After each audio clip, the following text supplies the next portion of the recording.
sir, Hari Om. Yeah, okay, fine. We can start the class, right?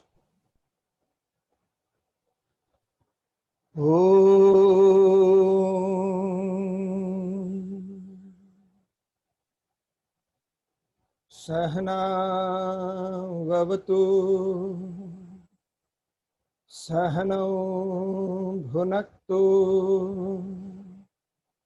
Sahaviryam karavavahai Tejasvinavadhitamastu ma vidvishavahai.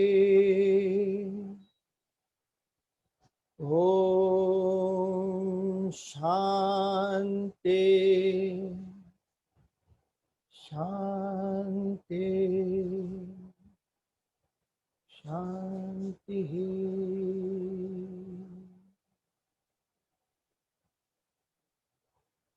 Pratah smarami rudi sanspuradhatmatattvam Satchit sukham paramaham sagatim turiyam Yat swapna jagara sushuptamaveti nityam Tad brahma nishkalamaham nacha bhuta sangaha Tapobhi kshina papana Shantanam vitaragina Mumuksho namapekshoyam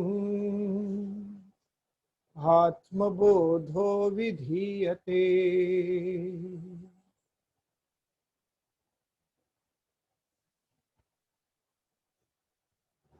Welcome everybody. So we are still on the path towards evolution. We had drawn the diagram, if I remember, karma, bhakti and jnana. Once you do karma, bhakti, jnana, it leads to the higher levels of evolution. Many times when we talk of evolution or self-development or spiritual self-realization, people think it's a really tough job and it's a big thing to achieve that. It is big, no doubt.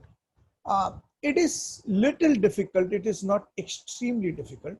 It is little difficult. All it needs is a little bit of discipline within ourselves. That's all. So we have done that. As soon as you do the three structures of karma, bhakti and jnana. So the first thing we have done this is extroverted pursuits are to be avoided. Pursuits in the sense you can do in the world whatever you want to do. You can move into the world. You can achieve whatever you want to achieve in this world. Only thing is that there cannot be too much importance to it, because if today's money is making you happy, then tomorrow the lack of it, you will suffer. If today's relationships are making you happy, then tomorrow they will go away, whatever it is. This is the way the time moves. You will suffer. So the non-realization or non-reliance on external contacts is what is important. So to negate that, we have to dive inwards. The only way is to dive inwards. Like Arthur Schopenhauer says, it is difficult to find happiness within oneself. It is difficult, but it is impossible to find it anywhere else. You try as you might. So understanding this, I dive inwards to find out where does this happiness lie. And let me try to, because once I find where I'm going to be happy, I don't need to move from there. You understand? So we have done karma yoga. I've explained that in the previous verses. We have done bhakti yoga, life full of passion, completely inspired life to do what you are supposed to do in life. Full passion. You are living an inspired life. Bhakti yoga is to see divinity in everything and everywhere and take action accordingly if evil comes before you. So that also I've explained it to you.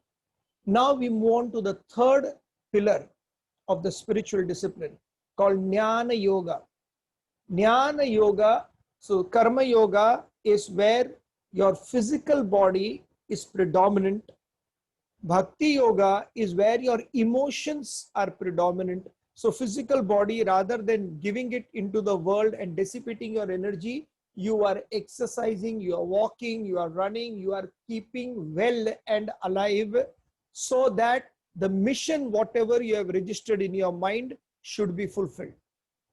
And if you genuinely love everybody around you, you will remain fit because you want them to live with you more. So you will be fit, you will tell your family members and push them, nudge them towards exercises and good habits so that they can live with you.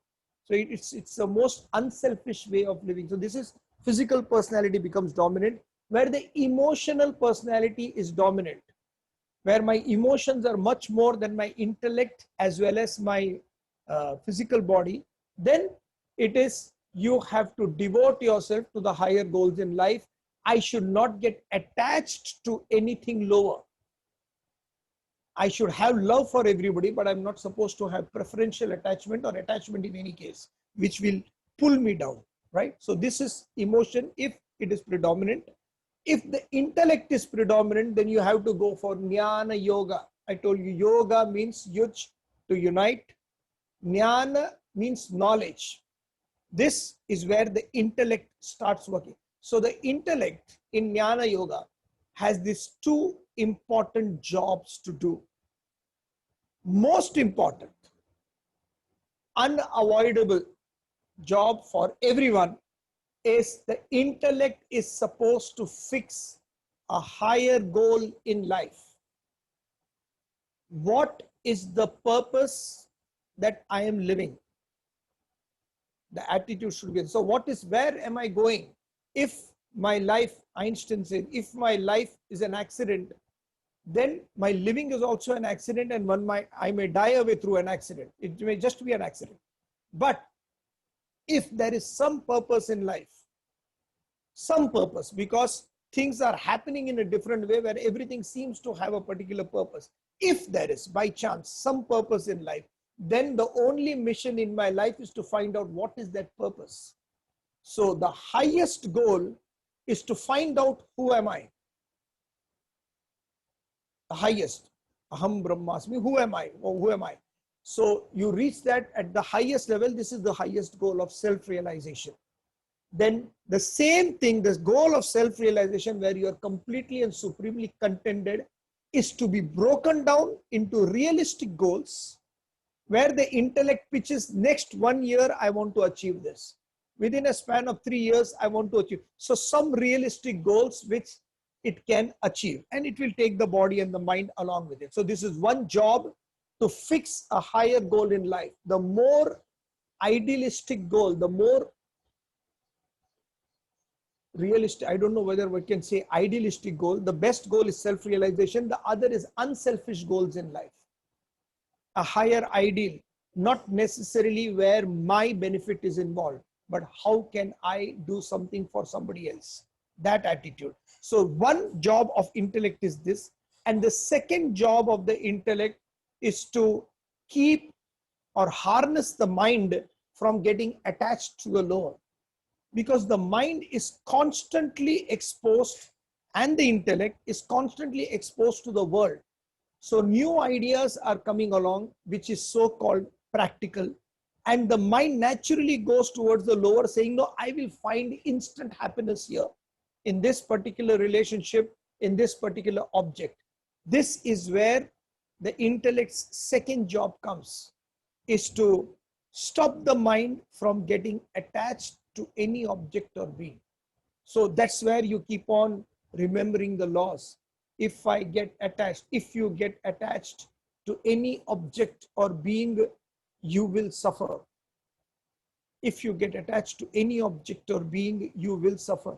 Either that object or being will be taken away from you, or there will be a rupture between both of you, or one of them will die.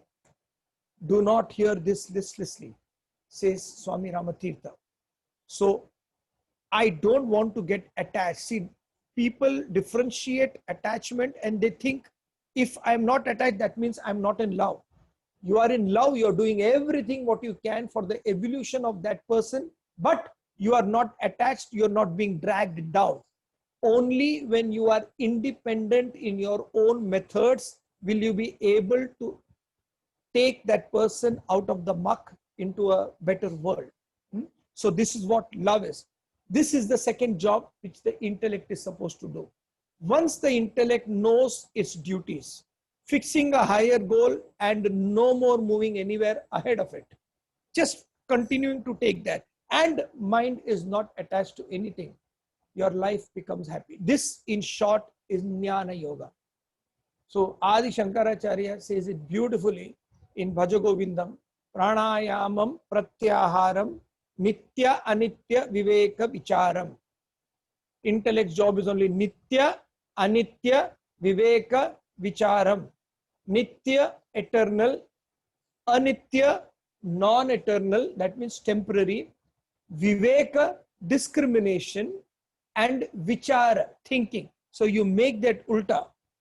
Then in English it will be thinking, not only thinking, generally everybody is thinking around anyway. Thinking discriminately. Discriminately about what? What is unreal, what I see around me of people running around over things and worrying about things which has nothing to do with reality. What is unreal and what is that supreme reality? That discrimination is what is important.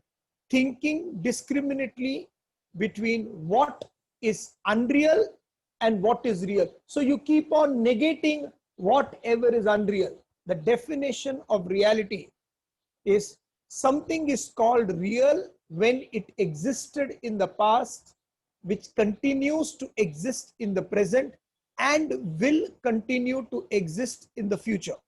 This is the definition of reality by the scriptures.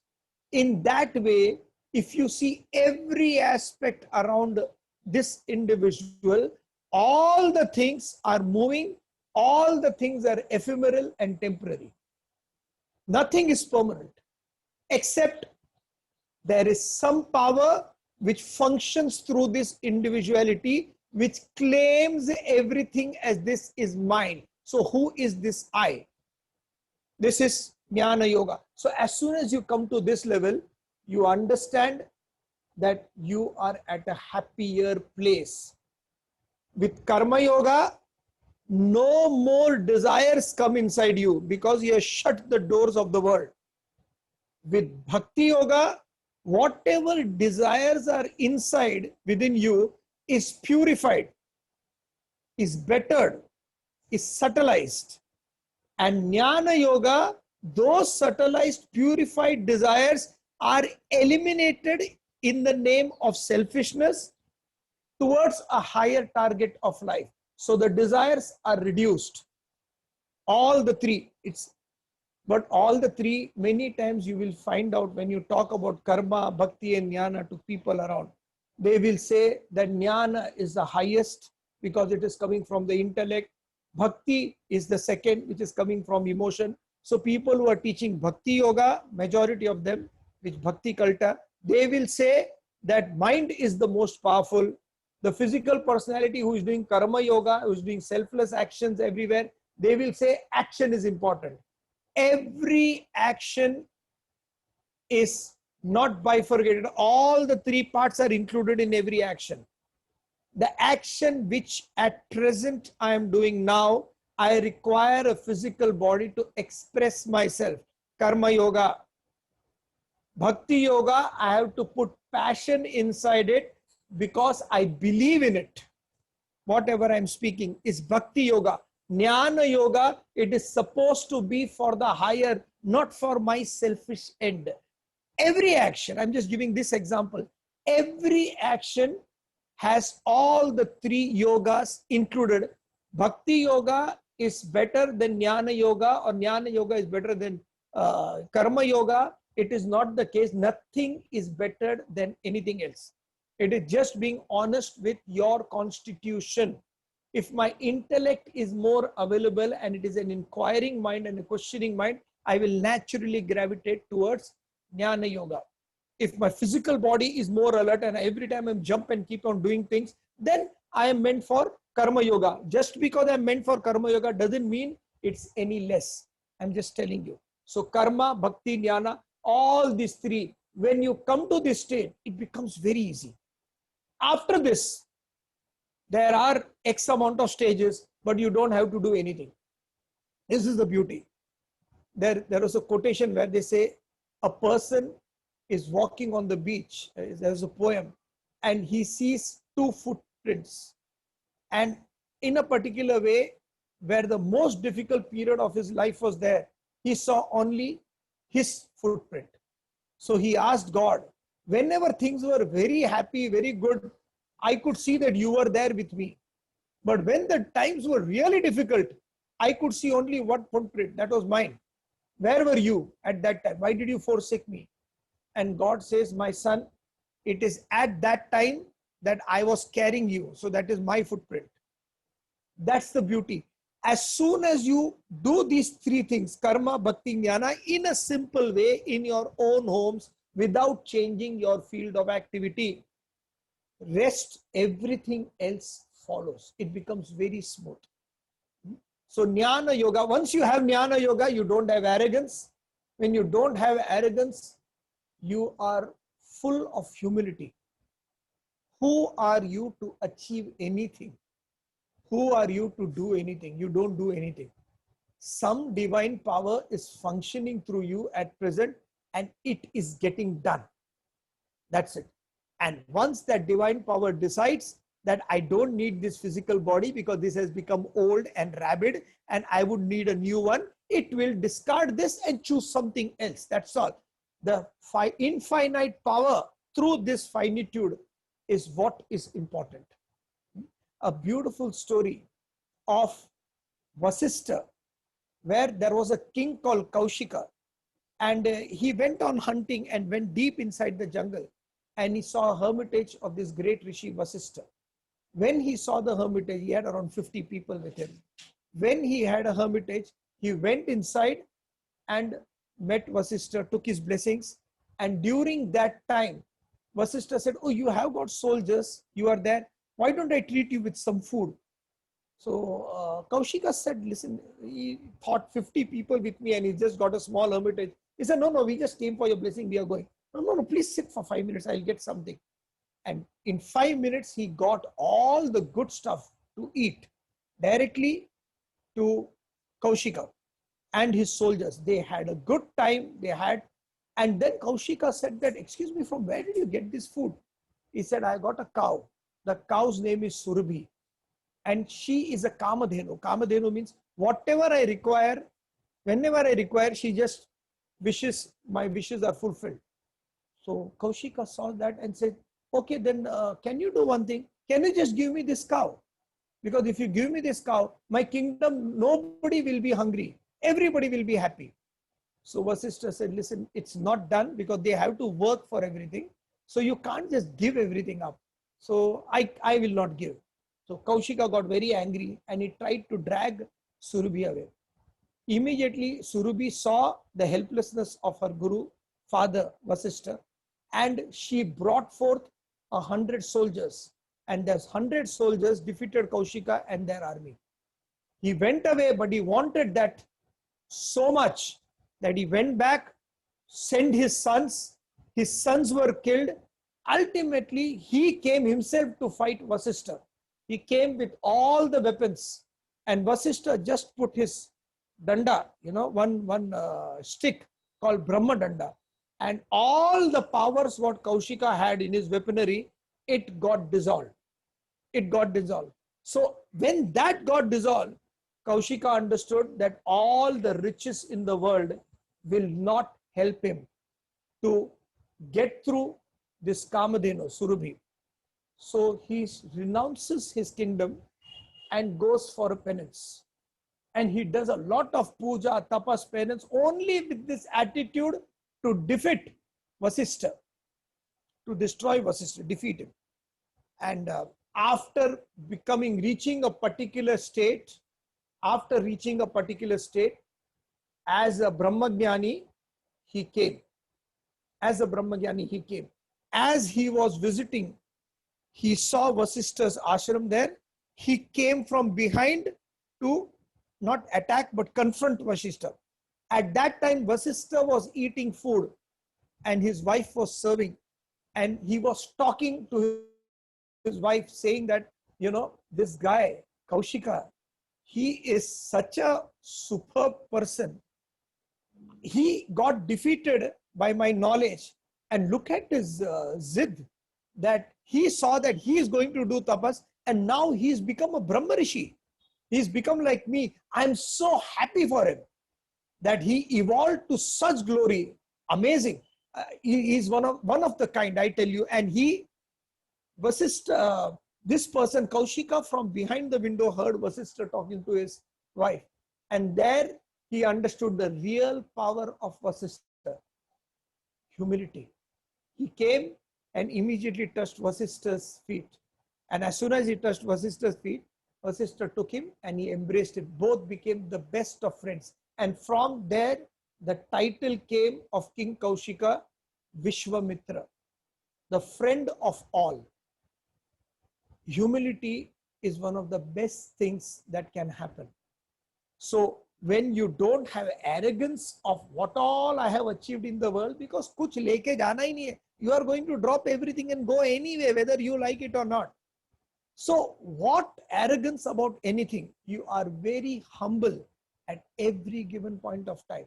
And this humility, not getting involved in the temporary aspects of the world, will take you places. After that, all the steps become very easy. The easiest way to understand a parallel for spiritual evolution is making of ghee, in English, which we call clarified butter. When you take milk, which is liquid, you put it in a vessel and light the fire. Then the milk boils, and as soon as it boils, you switch off the gas or you put water inside to just sustain it. After that, you keep it. Supposing you want to make curd, you keep it till the heat evaporates and it comes to a lukewarm temperature. When the milk has become lukewarm temperature, that is where you put 1 glass of curd. Not 1 glass, I'm joking. Small, it's called jamul, just a half a spoon of that curd, and put it inside. Now there are various methods of making curd. This is the traditional method, therefore I'm telling you that. Little bit of curd inside, and then keep the lid tight shut overnight. And next day, when you open the lid, lo and behold, curd. And then you take the curd, you put a ladle inside it, you put a rope around the ladle and start churning it. When you start churning, this is what, there is a photograph of Yashoda doing the churning. So when you start churning, the water separates from butter. Water separates from butter. And then butter eventually can be put on fire again, and then it becomes ghee. Now this is a beautiful step-by-step process of how spiritual evolution should be done. So if you remember Lord Krishna's example, he loved butter. This is an example. And he would climb over everybody and take the butter, and the photograph of him having butter is everywhere. So what it means is, as an individual, my mind is very fluid, running around everywhere. You put the milk, it will just flow everywhere. It will not have any direction. Similarly, at present is the condition of my mind.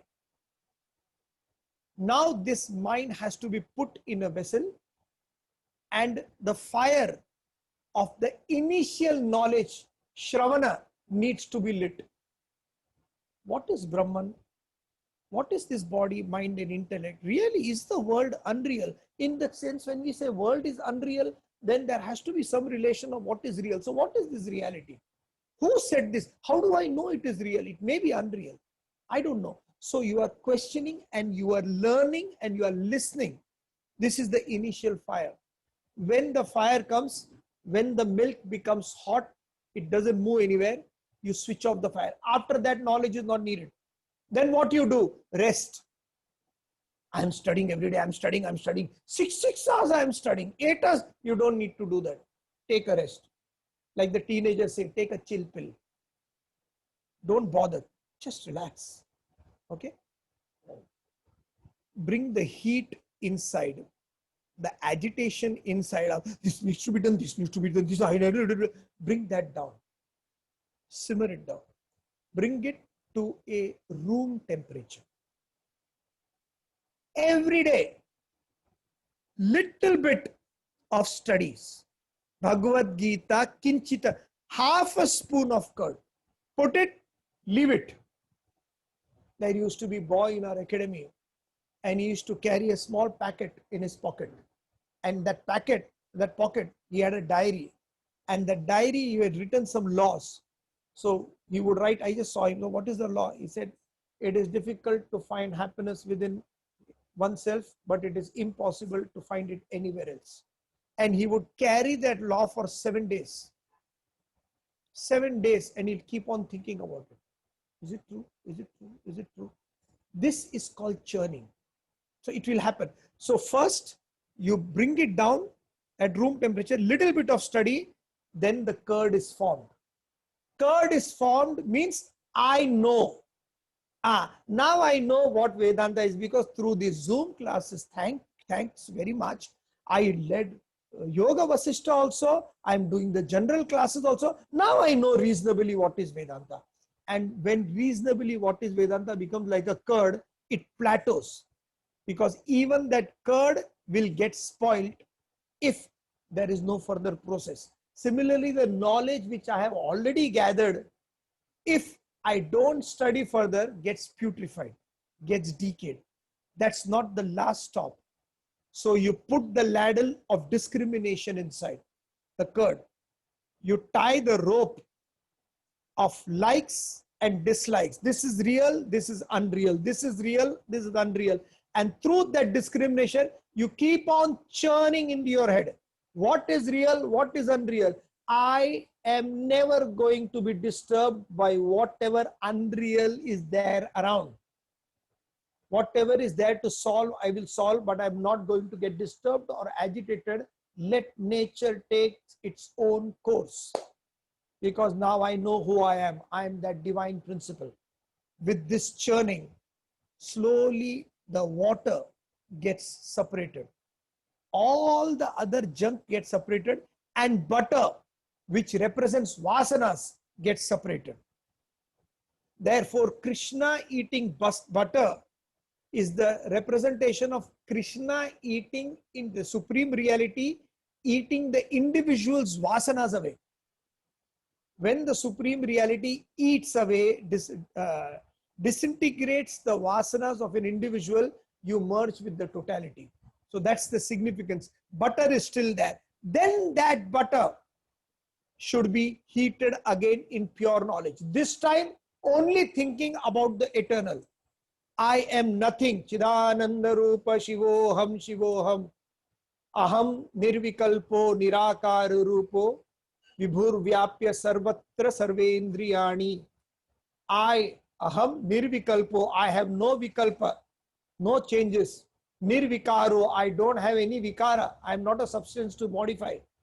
Nirvikaro, Nirakaro, I don't have any form. Though I am in form, I am that formless reality. Who am I? Chidananda Rupa Shivoham. That light, that last fire, where all the vasanas are burnt away, and out comes clarified butter, that is ghee. And ghee, you pack it and keep it, and it will stay forever.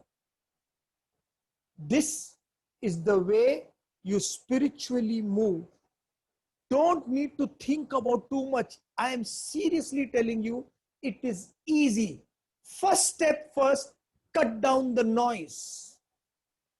Cut down this external noise of that person did this person did this happened, since that noise is there, it agitates me more and more, and I'm not able to look within. Once this jnanam comes that this is where I need to reach, my target in life is not to get agitated at all. Like Patch Adams, that hero says, Somebody asked him, why are you always joking and you're never serious in life?